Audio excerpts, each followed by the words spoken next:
Bilasizmi, saharlikda yeyilgan bir bo'lik go'shtli nonni quvvati iftorligacha yetadi. Men sizga har doim o'xshab chiqadigan yumshoqqina mazali go'shtli nonni retseptini beraman. Har doim shu retsept asosida tayyorlab yurasiz. Xullas, 130 mg illiqdan ozgina issiq suv, 70 g eritilgan sariyog' yoki margarin, 1 dona tuxum, 1 osh qoshiq shakar, 1 choy qoshiq tuz. Suyuq massamizni albatta tekshirib ko'ramiz.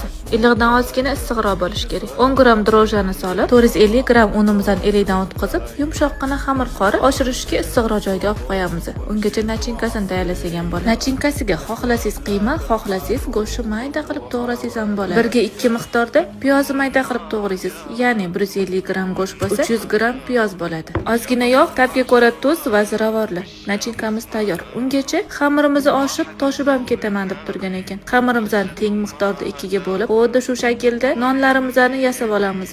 Go'shtli nonni birinchi marta onam bolaligimda tayyorlab berganlar. Haligacha og'zimda maza. Siz birinchi marta go'shtli non qachon yegansiz? Tugilishi xuddi videodek. Ustiga atalangan tuxumni surib, xohishga ko'ra oq kunjutlarni sepib, oldindan qizitilgan 180 gradusli duxovkada albatta tepapasi bilan yoqilgan bo'lishi kerak. 35-40 daqiqaga qo'yib pishirib olamiz.